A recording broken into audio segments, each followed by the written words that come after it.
Hello, everyone, and welcome to Office Hours. As always, this is where we gather every single day to help anyone and everyone learn about modern web-based production. It's where you could submit questions about media creation and distribution in all of its forms. You can submit them 24/7. The simple rules are one question per submission. And remember, someone will read this aloud, so your construction matters. If you can kind of keep things simple and clear, that always helps. And you can also use our Mukana system to not only put questions into the show, but vote on those questions, and the questions with the most votes get prioritized. That's kind of how we program the show. So you really do have a direct effect on what we talk about, how soon we talk about it, and how much detail kind of we go into it on it. If you're watching on YouTube, you can use the QR code that's going to be coming up on your screen right now.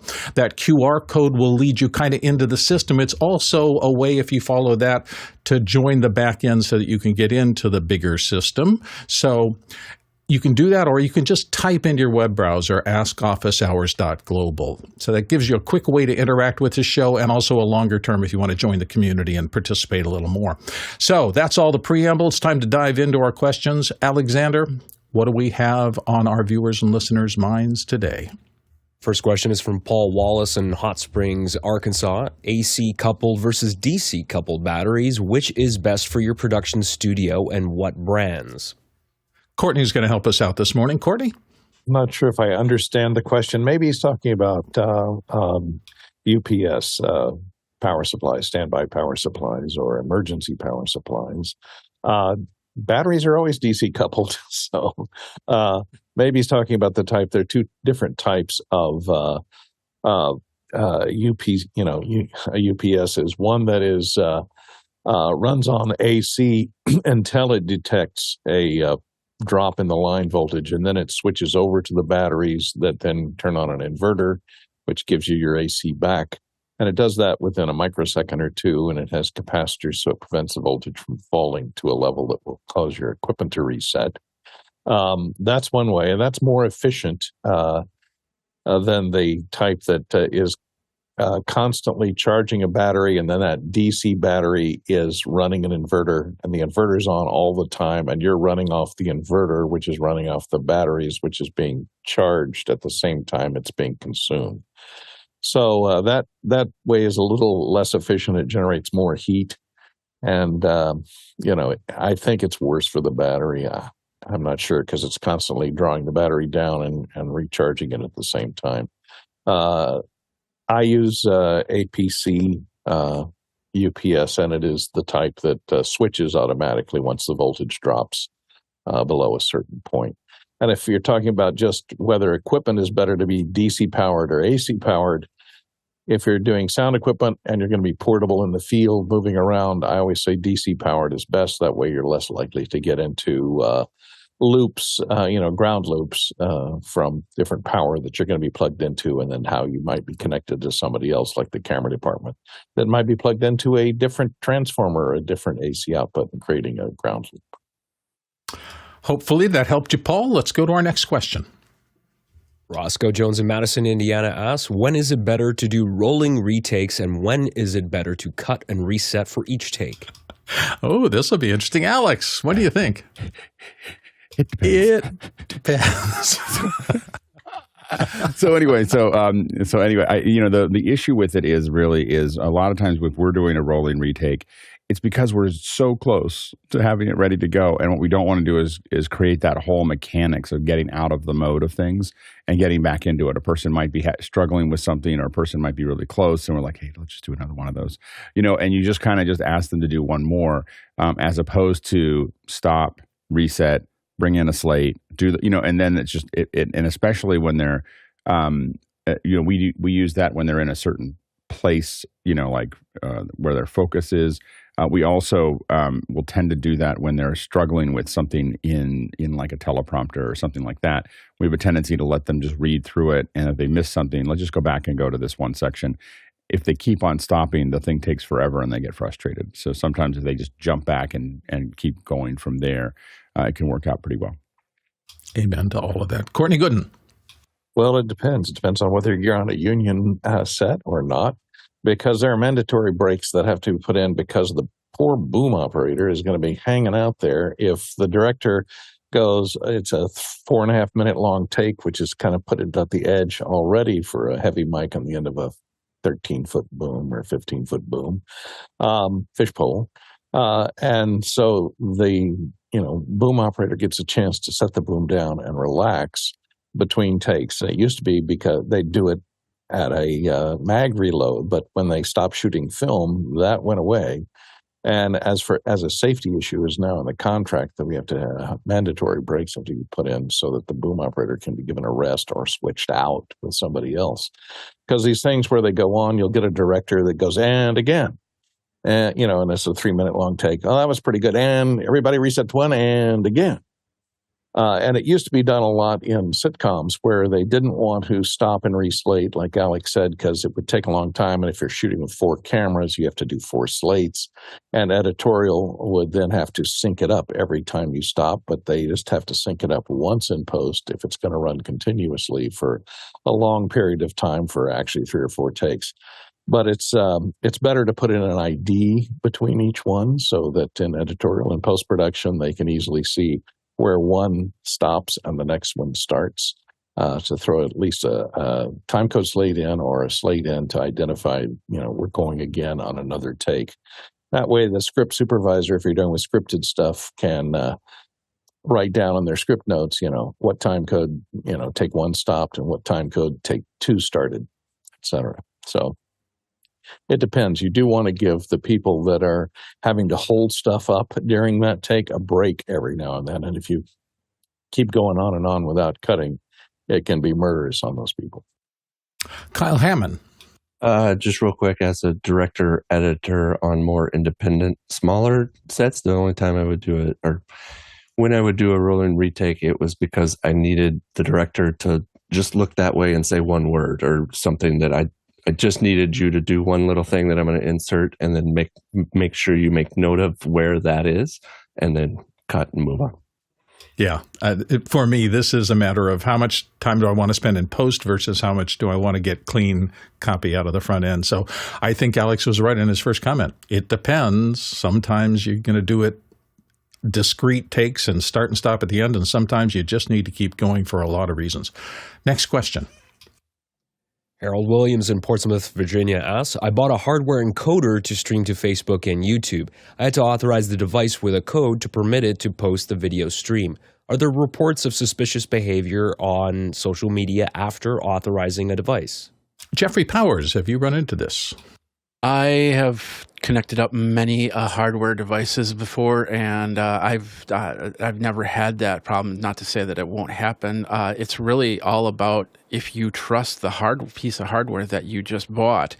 If you don't know anything about that piece of hardware that you just bought, then you might want to do some research and make sure that the company is on the up and up and won't be some fly-by-night situation. I get reviews, products all the time that want me to connect up to Facebook or to YouTube for live stream.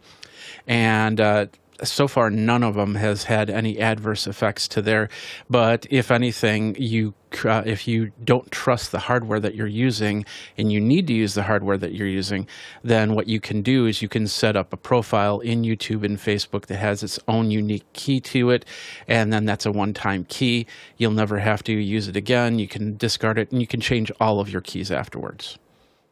Alex Lindsay. Yeah, I'd be curious what the brand is, like Jeffrey. I think that I'd like to know what that actually is, that hardware. There's a couple reasons that it would do that. One is, again, as Jeffrey said, there's a variety of accessories that you get that they want you to register to it, and I immediately send it back as soon as I see that. I'm like, oh, this is the device for me, and so there's that. But the other thing that could be happening is this designed to be an API. It is a server-defined encoder, which means it works a lot like Wirecast or other products where they negotiate with the server and then deliver what the server wants at that moment. And so that could be the reason it asked it. RTMP is kind of a dumb delivery system if you're using RTMP, and so it shouldn't need anything. So let us know if you see this, or ask the question another day. And let us know what the piece of hardware is, because it's very interesting that it would need that.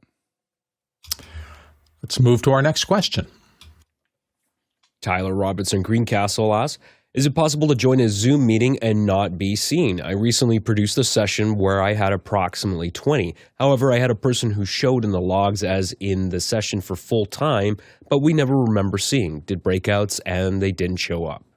Alex? I don't think there is. If it's in the log. I mean, it's obviously in the log, so they were there. The only thing that happens for me sometimes is make sure that you had view all. You didn't have hide non-video participants. So if you have hide non-video participants, people don't exist for me if that happens because I hide non-video participants. so it's just easier for me to focus on what I'm looking at. So a lot of times I don't see anybody that's there if they don't turn their cameras on. But I'm usually less worried about it from a security perspective. Guy Cochran, your thoughts? Yeah, pretty sure even if you saw them in the logs, they could have just been in the waiting room. So they could have bounced to the waiting room, never actually been granted permission to come into the meeting, but the logs still show them as having hit the waiting room, and it doesn't show the duration as to how long that they stayed, but that attendee name will still be in there. And I've seen that plenty of times in events where those people never showed up in the actual meeting, but they did hit the waiting room, and where there was evidence of them having been there in the logs. Next question. Mike Edwards in Brooklyn, New York asks, morning everyone, looking for a wired and silent foot pedal that I can use to MIDI control a teleprompter during a stream. Any suggestions? Thanks. Well, we just happen to have someone who knows a little bit about teleprompting. Courtney Gooden, what do you say? This is always a bit tenuous. It's hard to, Elgato makes a nice foot pedal that interfaces with Stream Deck, which you could then tie into your prompting software. I don't think it's MIDI based. It's USB connected. And I'm not sure how silent it is. And I think it's just a foot switch. So it's either scroll or don't scroll, scroll or don't scroll. You may be able to get a foot pedal that's resistive, like a wah-wah pedal that's used for, these kinds that are used for synthesizers to replace the pedals that you would have on a piano that are variable in resistance, and then you could program in that to the speed, although it's going to be kind of touchy. I would not do this on operating my own prompter with my foot because if you readjust your chair or something and lean on the pedal, you could find yourself in a completely different place in the script, and that would be kind of hazardous in the middle of a live show. So the switch type ones that use micro switches in them that I showed first is probably your best bet, to just set the speed of the prompter to a comfortable reading speed for yourself, and hopefully it won't be too slow. And then you can just stop it by stepping on the foot pedal, or start it by stepping on the foot pedal and stopping it by releasing the foot pedal and using Stream Deck controls to control the prompter. Alex Lindsay. I did buy the Elgato one, didn't like it very much. It just felt cheap, and so it made more noise than I expected it to. The one that I am looking at getting one of these for some other stuff that I'm working on, is this one here, which is the iCan teleprompter foot pedal. It's got 3 separate foot pedals. I'm still doing research on it because I can't figure out exactly how they're configured. I believe they're just keystrokes. So you're pushing down keys when you do that. So it's not MIDI, and I don't know if you would really want MIDI for teleprompter because I don't know what teleprompter software uses MIDI. So really you're talking about typically keystrokes to kind of push that one way or the other. Next question. Andy Kokendorfer from Viera, Florida asks, Canon announced in-camera AI for upscaling and NR. Will we see connected video cameras in the future with AI features, object removal, face blurring, etc.? Jeffrey Powers, what do you think? Well, the bottom line is that if you do anything to your video, that's going to take process, and that's also going to cause latency for that process to remove. We have just the basic, simple blurs and virtual backgrounds, which are bad enough as it is. Being able to say, hey, remove this out of a live video feed is definitely going to take a lot of process. Will it be impossible? Maybe about 10 years down the line, somebody will have designed something that will be able to remove a person walking behind you. I think that'll cause more problems in the video than it will help. But the AI stretching, I get that. I still think that there's going to be just a little bit more latency that we'll have to deal with. Alex, what do you think? Yeah, I think that I think what's going to happen is you're going to see AI everywhere with all cameras in the next year, and it's because what you can do is you can say you are camera whatever, and then put AI at the end with AI. Now with AI. Yeah, now with AI, it's like, AI has become now the if it's got some kind of algorithm that it's doing, or if it's got something that the machine is making some decisions based on, it doesn't have to be AI anymore. It just has to be like, well, is that machine learning or is it AI? How about it be AI? Is that algorithm that we have there? Is that an algorithm or is it really AI? How about we have it be AI? So I think that's really, like that marketing person's talking to the engineer, and the engineer's like, that's actually an algorithm. They're like, how about not? How about it be an AI? So I think that you're going to see AI everywhere. Waiting to go in the grocery store. Lettuce now grown with AI. Yeah, exactly. Because they had an automatic waterer. Like it was That's like right. it turned on and off. It was like, now watered with AI. AI. Oh, Liberty. Get in on this. Good morning. Good morning. So I don't think Alex is, as funny as that is, it's very true. But going back to Jeffrey's point, I don't know that it'll be that far off, like 5 to 10 years, because everything is moving so quickly. What I would be interested in seeing is just like how, because a lot of production companies are looking at like AI production. Elizabeth Strickler, which we'll hopefully have her on, their students have been using AI to create content. So to just see how the like actual hardware and their implementation, it'll be interesting to see, but I don't think it'll be like 5-10 years. I think maybe like 2-3 years that we'll see some things. It is coming at us very fast. And while we tease this a lot, utility AI, particularly things that just make our lives a little easier because they're rote things that AI can do perfectly well, is just coming on so fast. You're not even going to know what's happening in the background. Alex, more thoughts? We were doing a show yesterday, and there was I had this wide shot with this truck in the center that we were using for one of our images. And the person said that they wanted to move it over so there'd be an extra section. And the person that was the TD said, "Well, you're gonna have to go in, and do you know how to use generative fill?" I'm like, "Are you kidding me? The truck is the only thing I got. everything else is generated fill." I was like, everything else is all full. I just made that up. Of course, I can move it over. That's not a problem. So yeah, Jeffrey Powers. There is one other thing. Well, first of all, Canon has been doing AI for a couple of years now inside of their cameras with their CR500. So basically, it would set up, so if you had like a whiteboard behind you, it would then focus on the whiteboard and it would enhance the whiteboard if you choose that in the settings. But you also have to think about AI on the camera versus AI in the production. Like for instance, like PTZ Optics has their Hive and their CMP, which does AI tracking. That happens on the computer rather than on the camera. The computer tells the camera where to go, what to do. So if the AI processing happened on the computer, we might have a better chance of doing object removal or anything like that, and let the camera do what the camera's supposed to do, and that is capture the picture. Alex Lindsay, you want to come back in to close this off? One of the things that we've done, that we've already done, is we'll take a small space like the one that I have here, and then you just go wider, and then AI just fills it in and makes it look bigger and wider and everything else. I was like, when we were talking, I was like, you could do that in the camera. The camera could do generative fill. You just zoom out, and it does generative fill for the rest of it. You just define a box. Outside of this, do generative fill. I know you think I'm funny, but wait. No, there will be a fancy space totally button. I'm in a one-room apartment. Make this the Taj Mahal. Here's the tricky thing about that is that technically the camera would be writing that as an image, like it shot it. Like if you did that, it would actually write it to the drive as if it was. So it'd be, because it would be generating the AI, the generative AI in chip. Like by the time it's read to it, it would be read as what the camera saw.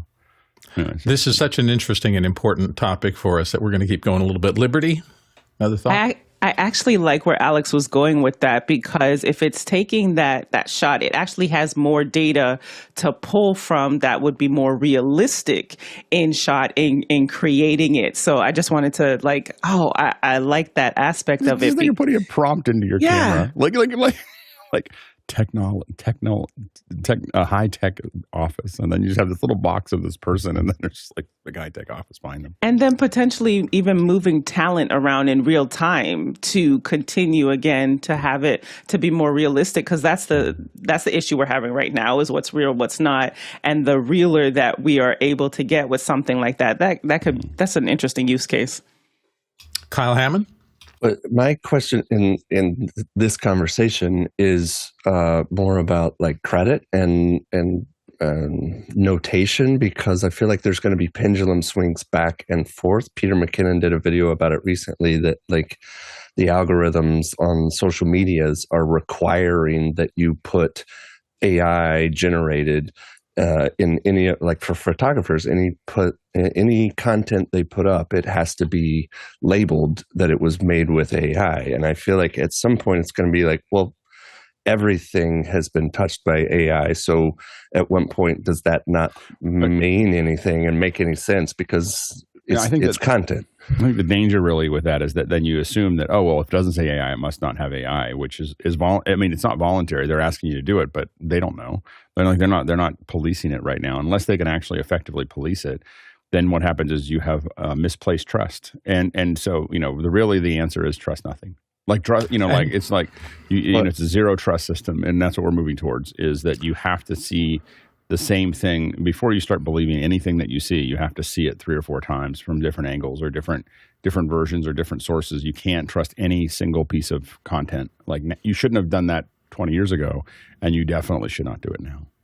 And we've just seen Microsoft withhold their latest releases of some of their AR technology, just being very concerned that it's so realistic that they don't want to be in the midst of that.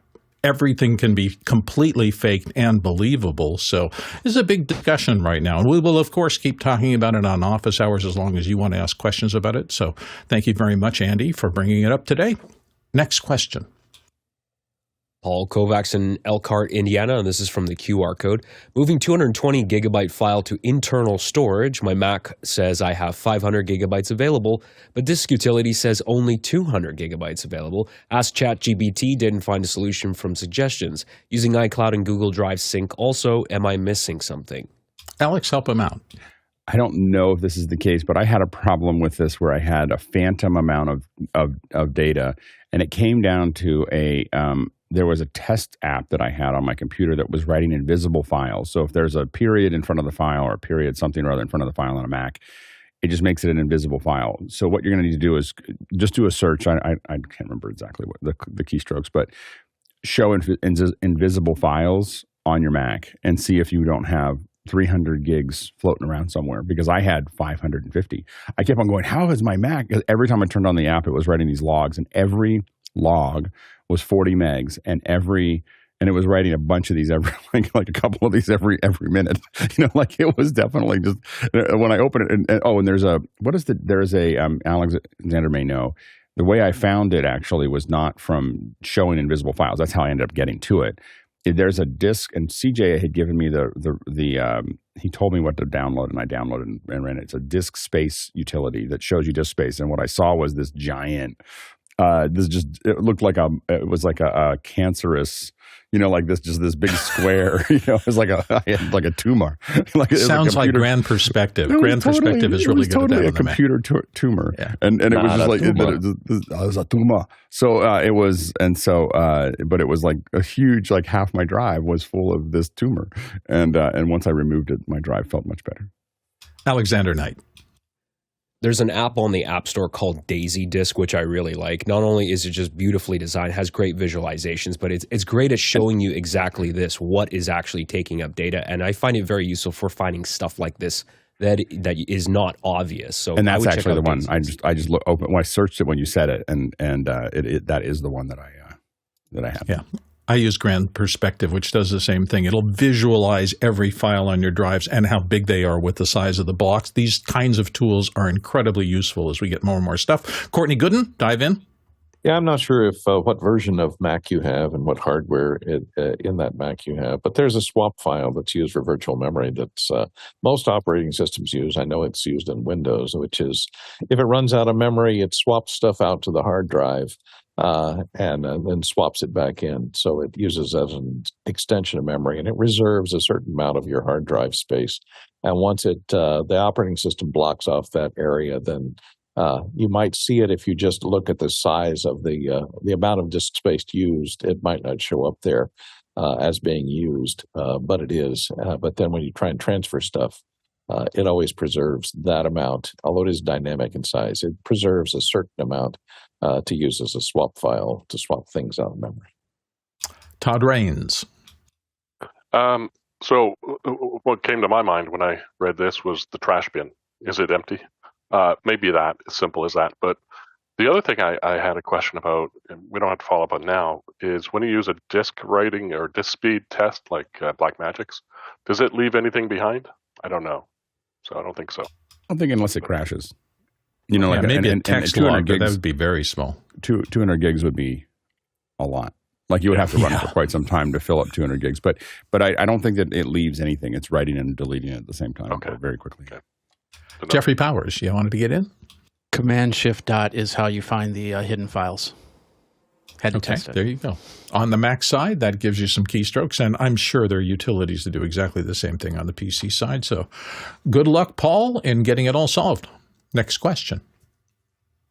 Paul Wallace in Hot Springs, Arkansas asks, I'm getting great signal reports with a Behringer Shark DSP-110 with an AT2020 microphone and a foot pedal to key it up, but it is no longer being made. Is there a replacement product? Alexander, you raised your hand first. What do you think? Well, if he's talking about the Behringer Shark DSP, so it's an interesting form factor. It's almost like I don't know if you want to call it a lunchbox. It's a really small mic preamp with Dynamics processor, and it's kind of odd that it has a feedback destroyer built in. I don't think I've ever seen a little channel strip with a feedback destroyer just on a single mic preamp like this. So I don't know of an immediate replacement that would be in this exact form factor, but in a standard 19-inch rack, I really like these from Art Pro Audio, and this is the voice channel product, which is a full channel strip with all the Dynamics processing that you have on the Behringer minus the feedback destroyer. So you've got a compressor, you got a de-esser, you got a noise gate / expander, and then parametric EQ. And this is a vacuum tube preamp. And it sounds really good for the money. Since you're in the US, Paul, it's $619 on Sweetwater. So there you go. Guy Cochran. Yeah, we used to have to use a lot of these with the original ATEMs, and later I found that they're just super noisy. So when we stopped using those original ATEMs, we tried to repurpose those things, and they're just super noisy. So I'm wondering if he's using these for ham radio or that kind of thing instead of using them for video production. Nowadays, if it's in your ecosystem with your ham stuff, I would just buy a used one. I just checked eBay, and on Reverb, there's plenty of them at $75. So I just get the same thing again if that's the way you're using it, because otherwise the other alternatives are, you're talking big money, over $500 for a decent mixer with the ability to input a MIDI foot switch. Courtney Gooden? Yeah, like everyone has said, depends on what you're using it for. That DSP from the Shark, a lot of guys were using it for delay, primarily using it for delay. Although it wasn't a very high sample rate or bit depth.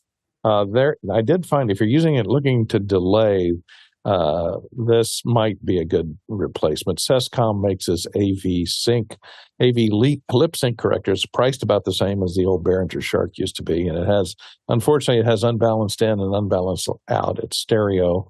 It's 48 kilohertz, 24 bits, so it's not going to have the resolution issues that the Behringer had for delay. And I think it does up to 200 milliseconds delay, so maybe quarter of a second or so. But if you're just talking about a mic pre, there's so many good choices out there nowadays with all these digital podcaster mixers, and some that are designed, like the Rodecaster Pro. And there's also the Rodecaster Duo, which is a pared down version of the Rodecaster Pro. And these have pretty good mic preamps in them and DSP functions for dynamics control and delay, if that's what you're looking for. Alex.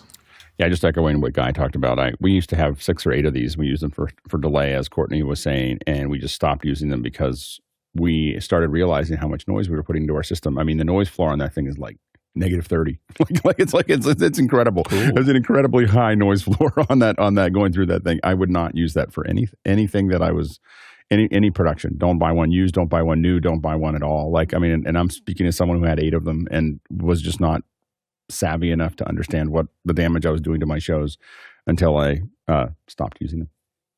There you go. The serious warning. Next question. Roscoe Jones in Madison, Indiana asks, do you set the knee on a camera for its sensor in a different way than if you were setting a LUT for RAW to SDR in post? One is trying to get the best signal in, and the other is trying to get the best signal out. Alex Lindy, help us out. I mean, the knees are how you handle oftentimes the low and the high points. So when you get to a point, especially in SDR, where you are you have things that would go out of range, clip. A knee is going to you're going to roll that off, and how hard you roll that off. It could be sudden or it could be nice and soft, and those knees are really important. And in fact, those knees are part of what I think makes airy. It's just they do that really, really well from the sensor. So I think that you definitely will do that if you're trying to get SDR out of the camera. A lot of times you're capturing RAW, and then you're not thinking about that if you're capturing RAW. But if you are, but the LUTs, your LUTs, a lot of times that's part of what they're doing is in that transfer function. They're figuring out, you're deciding where you want to roll off on your highlights. In the earliest days, and we used to, the knee is in the old Sony cameras. I think Roscoe was talking about, he has an HXC FZ90. And so inside of the Sony, and I don't know whether this has all the weird little R-G and G-R and R-B that the Sonys used to have, that I was very addicted to. Like when Blackmagic came out with their, with their software, I was like, that's not a professional way to do that. You can't do that without all the R-G and G-R. Like, how would you have any control? And it turns out I got used to it. So it's a lot better. So, but it does have a knee, and the knee is going to be typically that knee is going to be how sudden it gets from one place to the other there. And we definitely used it when we were tuning cameras for a live output. Next question. Andy Kokendorfer in Vieira, Florida asks, how do you maximize viewer attention when switching live content? Good to start with Kyle Hammond here. Kyle. I was going to say it depends, but also just instead of, I guess my advice would be, instead of chasing what the ubiquitous person in the world would be, is do what you think is right and do a show that you would want to watch. And that's generally a good place to start, because you are also an audience member or a viewer. And so anything that you think would be fun to watch, generally most other people would think it's fun to watch. Jeffrey Powers. Yeah, I'm going to throw the depends card down too, because it really depends on what you're doing. Like, for instance, right here, we're going from head to head to head, and then each person's explaining something and then moving to the next head. There's no back and forth switching. A one-on-one interview, I'll probably always have a 3-camera setup on there. Some people like a 4-camera setup, the 4th camera being on some sort of slider that moves back and forth to give a little bit of motion view to that. So a presentation, which is a lot of the videos that I do, which is basically a talking head, and then, of course, the presentation itself. And I know we've talked about the death via presentation. There's one exception, and that is if they're showing things like code. The enterprise IT group wants that code up on screen at all times as they're learning how to do something for their product, and that's where that comes in. So I would show more of the presentation than I would the talking head, and maybe switch it back and forth between a split screen between the two, just to give it a little bit of variation. But you don't want to do it at the wrong time either. And then finally, YouTube, we have what's called the Mr. Beast 3-second rule, which he basically had gone back and forth, tried to figure out between a 2 and 4 second switch. And the only time that he doesn't do the 3-second is, once again, if it's compelling content that you need to be able to talk about and not do anything like a jump cut. because like if you were watching, let's say, the presidential debate, and all of a sudden they took a whole bunch of jump cuts, you start to think to yourself, wait a minute, there's something that they cut out there that we're not listening to, and that brings a little bit of trust. So that's kind of the newsroom look to it, and why they don't do anything like that. So they don't want to have that smoke and mirror action happening. Alex Lindsay. Yeah, I mean, we did a lot of studies. We were paid to do a lot of studies on this, how to maximize this. And when we first did it, it really, I almost stopped doing video because I was like, I don't even know how to do video anymore, because we started making calculations. And so, and what we looked at, and we weren't looking at whether people stay or go. We were looking at whether they're watching the video or not when it's on their TV, when it's on their computer screen. And, there's a couple things we learned pretty quickly is that if you talk for more than about 6.5 minutes, you'll lose 75% of the attention of your audience. And then their retention rate will be about 1/3 of what it was before. So you do have to kind of, that's one piece of that puzzle. The number one, and we take advantage of this here, the number one factor that affects audience attention is audience interaction. So some kind of audience interaction, it is 10x over everything else. Like there's not really, like if you want to have the audience pay attention, you're interacting with them. So what we do here is Q&A. We've talked about in the past, we've done things like kinetic interaction, which is the highest version of this, which is that the audience is actually able to mechanically affect something in the set while you're talking. Now, sometimes you're just bringing up their questions is part of that, but you can do things, that are much more aggressive, and those are by far. But the problem is that we've broken almost every show that we've done with them. I mean, literally something breaks because the audience gets so excited about doing it, and so we know that it's out there. Like someday we'll contain this and not lose the lab. But so audience interaction is the number one thing that will have people pay attention. And then, again, I think Todd will probably talk to this, so I'll stay out of it, but giving people the camera angles that they need so they understand what's going on. If they get frustrated, they tend to log out. If they don't feel like you're showing them what they need, and that gets to what Jeffrey was talking about. When you're saying something, they got to see it. They got to see what you're talking about. The more you talk and not show, the more that they'll turn off in that process. Todd Rains.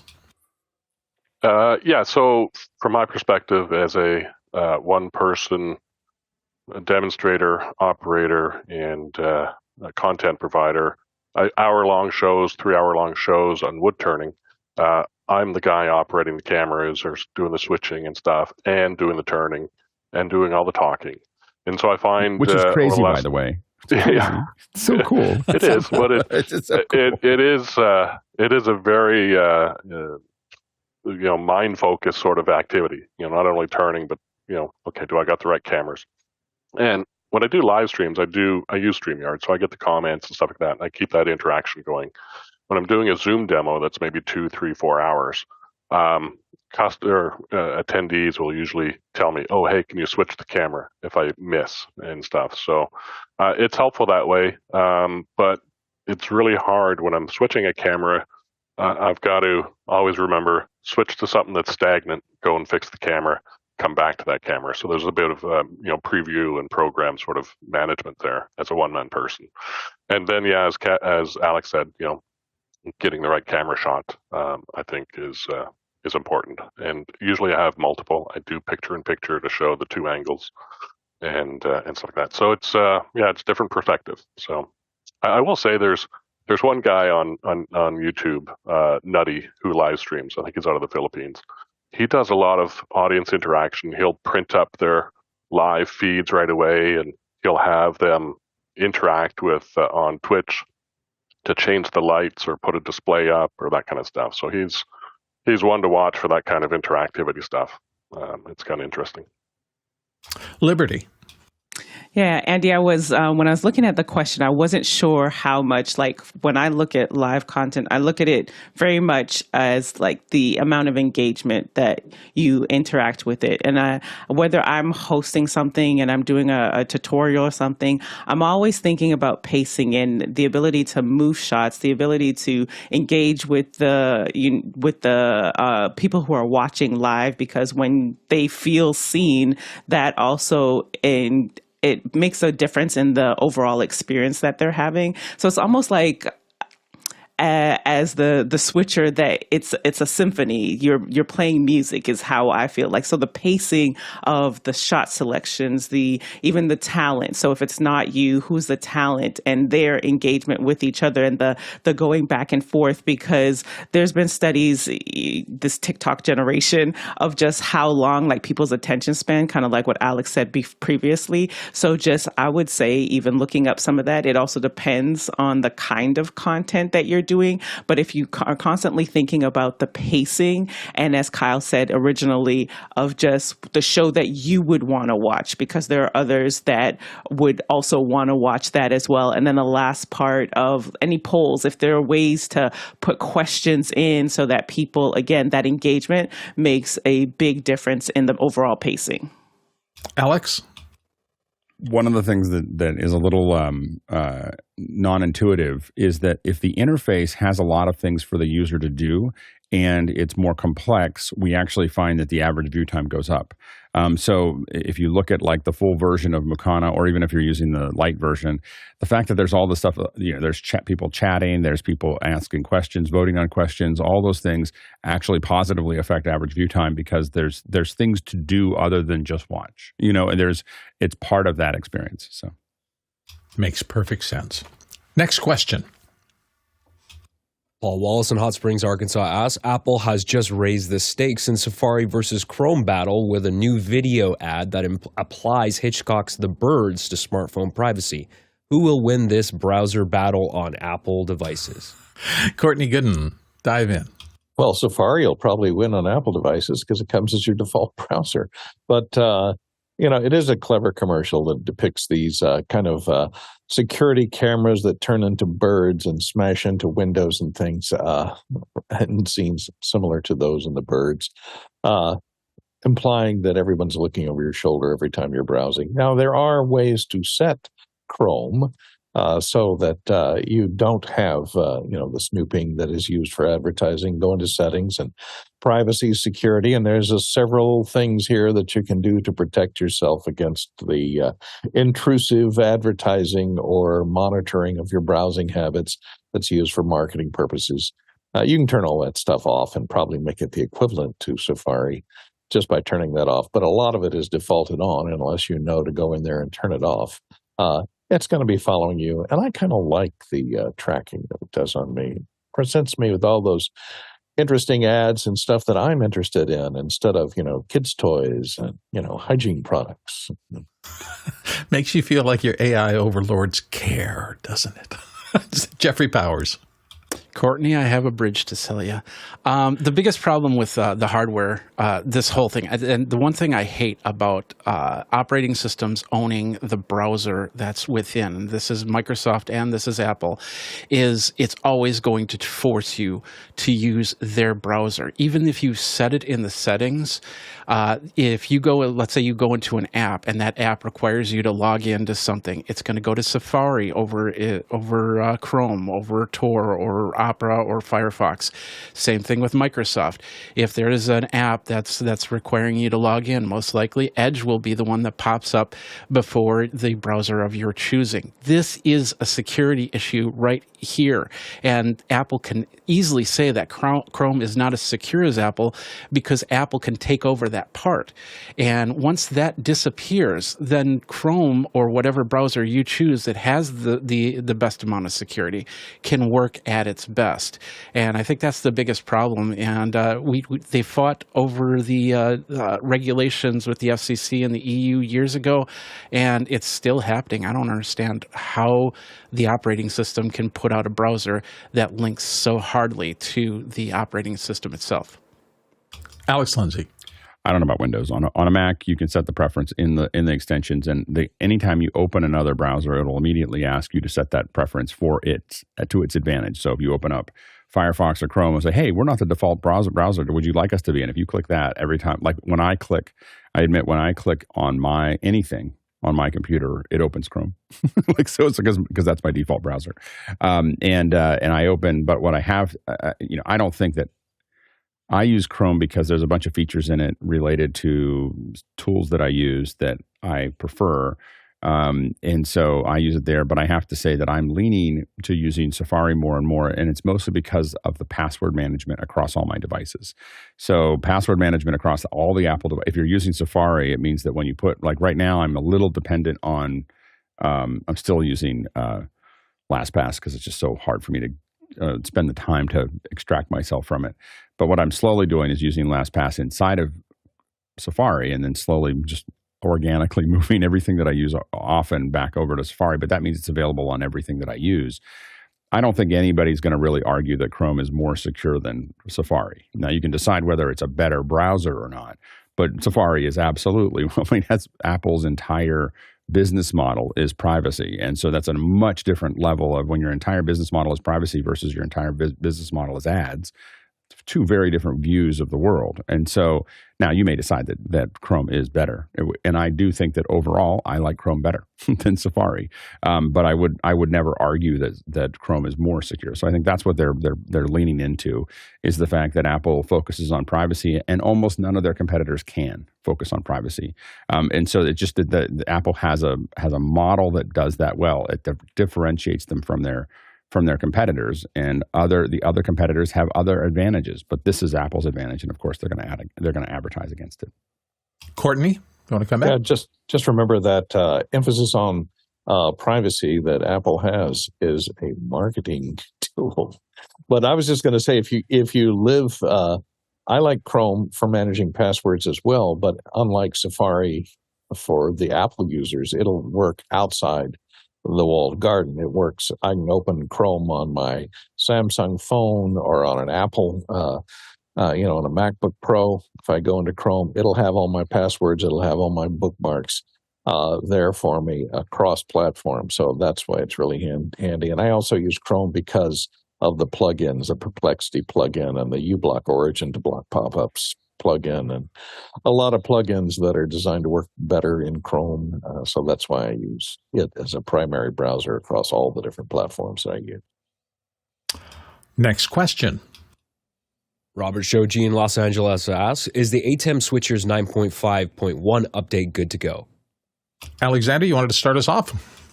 I've had some problems. ISO recording stopped working for me. Now, I will just put a little asterisk there and say I've been using an unsupported drive for a long time, but I've had success with my own NVMe drives that I put together using Western Digital Black NVMe drives, but they are generally not supported. But as soon as I updated to 9.5, 50% of the time I would hit the record button and it wouldn't even do anything. It wouldn't even record. And when it would record, after about 60 seconds, it would just stop recording. So I experimented with some different drives I found on another computer that wasn't being utilized.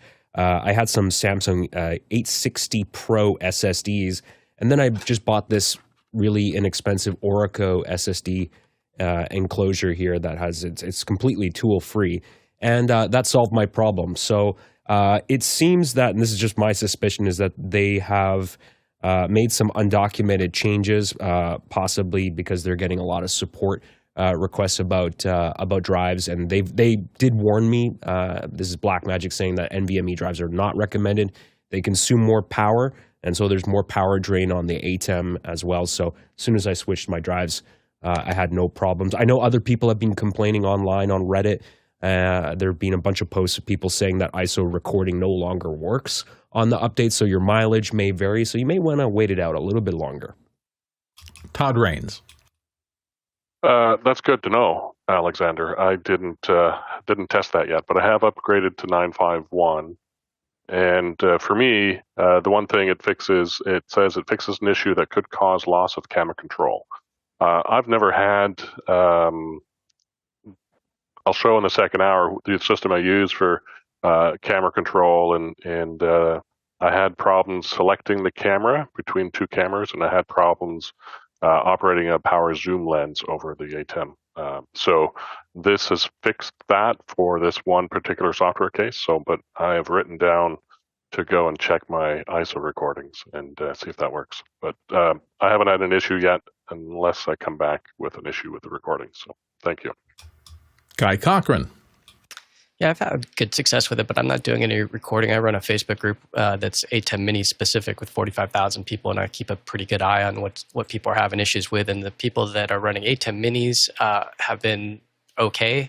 I upgraded mainly for the SRT support, but the people that did have issues are the ones that had either a 2ME or a 4ME. So if you have a 2ME or a 4ME, look at the actual update on the Blackmagic site, and it specifically says that this update's for ATEM Minis that has the improvement. So if you have a 2ME or a 4ME, I would not do an update for sure, because people were asking in the forums how to go backwards because they had broken some things. So be careful if you have a 2ME or a 4ME. I'm not sure about the 8K. Robert, hope that helped. Let's move to our next question. Roscoe Jones in Madison, Indiana asks, cheers for Garrett Brown, who invented the Steadicam 15 years ago and who ran up the Rocky Steps to help win Best Picture in 1976. What is your favorite camera support tool or toy from the last 50 years? Ooh, big question. Guy Cochran, start us off. What's your fave? 50 years, man. It's hard to believe that it's been that long. I know. So this one we've seen when we did the tour behind the scenes at Tenacious Ventures. So this is the DJI Ronin 4K, and with it they were using the Easy Rig. So you could rent these things for, I don't know, I'm not sure how much it is a day, but the two together, to take the load off, because this thing does get heavy. If you're hand holding this thing after a while, it's gonna be a load on you. And yeah, 20 years ago, I shared the stage with Garrett Brown. It's kind of funny. NAB, we co-chaired the company I was working with as a trainer. So yeah, it's kind of funny to see, these DV cameras with Garrett Brown 20 years ago. So yeah, back in the day, very cool. Back in my day, kid. Alex Lindsay. Yeah, if you want to see Garrett's tool in look at Presumed Innocent. My brother has one, has a Steadicam, and he puts a Trinity rig on top of it, the Arri Trinity rig on top, to do a lot of his shooting, and a huge portion of the footage from Presumed Innocent is shot that way. So I think that's a pretty.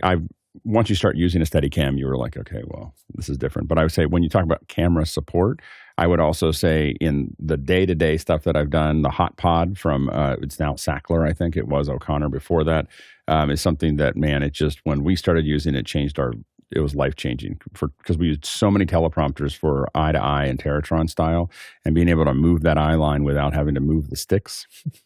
Super powerful. Like it seems like a really simple thing, but it's got a little shaft on the center, and you can go up and down 2 feet, and so you get it close. And then because there were so many places where we decided we were not making the perfect decision, because making that perfect decision would require a lot of work.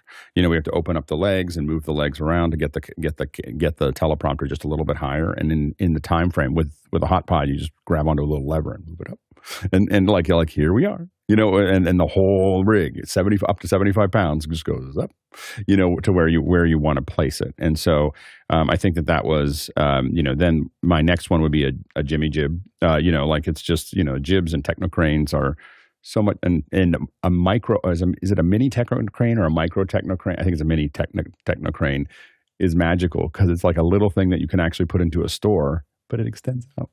so it's a really great little device. And then my final one would be drones. Drones are really cool. You can get big ones. You can put red cameras on them, and we've done that, and that's pretty great camera support. It's just kind of in reverse. Oh. Courtney Gooden. Yeah, I think we've gone through the great democratization of camera platforms. The stuff that Alex was talking about is still deep pocket kind of stuff, except for some of the lighter work stuff. But, a lot of people don't realize that Garrett Brown actually marketed a consumer product of the Steadicam. This is the Steadicam Junior. I can't find it, but it looked something like this. I had it. Yeah, it barely worked. Put your barely. All it is a curved thing underneath the camera platform with a little ball gimbal on it, and a thing to hold. It would counterbalance, using the cantilever design of your camera to kind of stabilize it, but it wasn't really great. These days, you can, however, get gyro stabilized stuff like this Osmo Pocket 3, and I have one of these, the original Pocket 1, and these are great for doing gyro stabilized. You can run with these things and put them in your pocket and shooting 4K, which is quite amazing. And this is an outgrowth of DJI and their drone cameras. So, and I also think that the drones have really revolutionized and democratized camera platforms, because you can now shoot 4K video on a drone that costs $400 and get perfectly believable and usable shots that you can put in, even major television shows. You can get away with it. So I think that has definitely revolutionized getting those a lot of helicopter pilots are out of work. So, Jeffrey Powers. I'm surprised nobody said the smartphone in this yet, because it's 2007. The smartphones were were in phones before 2007, but it revolutionized there. And of course, last year with the iPhone 15, where you could actually turn that into a camera rig. That's a thing. But everything's just getting smaller, like the lights. This is an old Litra, which now Logitech owns. What I call the backpack streaming kits, like for instance, this Nearstream. If you know what a Mevo Start is, this one adds actual optical zoom to your camera, so I can put these in places that I wouldn't normally put a regular camera. Same thing with like the OBSBot, the OBSBot Tail Air, and they got this really cool edition here, which I love. It's the 360 edition. So basically, it allows the camera to actually do a full 360, which is really cool. Plus, it gives you 7 hours of battery life to that. So, and that's all wireless. So you can hook it up wired, or you can hook it up wireless, and then put it in places that you wouldn't normally put a camera because it was just way too big. I have to admit, it's been such a joy to see the big stuff that I had to pay a lot of money to rent kind of get smaller and smaller. And even companies like Neewer, which we talk about a lot at the very low end of things, the sliders and things that allow you as a young filmmaker or videographer, somebody who just wants to learn this stuff, to get a small version. They do not work as beautifully or precisely as the big stuff, but to be able to learn, what's the advantage of having a slider for your type of content? It's just amazing. We live in great times. Thanks for the question, Roscoe. Next question. Paul Wallace in Hot Springs, Arkansas asks, what technological innovations in audio and video production should we look for in the upcoming Olympics on NBC Universal and Peacock? Alex, you want to talk about some of the things you're looking forward to? I'm looking forward to seeing, the camera systems that they're using. There's a lot of the slow motion and the when you have all the money applied to it. The some of the stuff that I just love that seems very subtle and you won't notice it that much is the incredible slow motion. And they have these, and they don't have them in all, because most track and field don't have the money to put these in. But when you watch track and field, they have a chase railing system that goes along with the end of it's in the 100-meter or 100-yard dash and the 100-meter dash and a variety of other things in that sense. And it is it's just amazing to watch. Like, it is just like eye candy. So a lot of these, and they work with the swimmers. There's a lot of underwater cameras with swimmers, a lot of slow motion. So there's a lot of interesting slow motion that you'll see that's there. Of course, NBC has spent an enormous amount of time on HDR. So take a look at the high dynamic range. If you have, I'm going to be watching it on an HDR TV. Because 4K HDR, I think, is something that you definitely want to watch this on, because they're going to take full advantage of that. So I think those are some of the things. I think there's going to be lots of telemetry, and I believe it's Al Michaels. You can get a customized AI-based summary right. From Al Michaels. That's coming Virtual up. Al Michaels. Virtual Al Michaels is going to be. There's a little dip into the AI stuff, but in general, this is the one cool thing about the Olympics is that every 2 years. They pull out, the stops, and when it comes to sports coverage. And so you'll see a lot of new things. I probably watch it more for the sports, just watching the technology than I do some of the sports.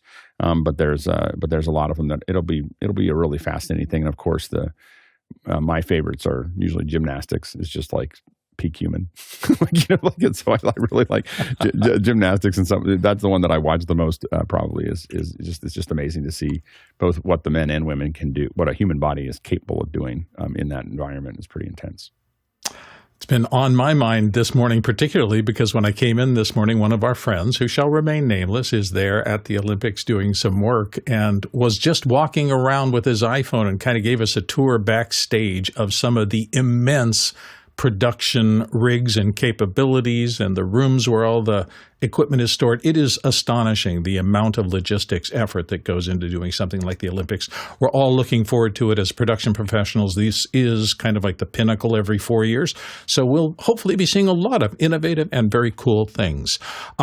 Tomorrow on the show, Friday the 19th of July, imperfect spaces. I love this category because I don't think, even in my studios that I built and things like that, none of them are perfect the day that you open them up. You always find these little things, oh, I wish I had done that or whatever. So we're going to be talking about what kinds of things, what kind of flaws can you run into with poorly treated spaces and things like that, and how do you make it better?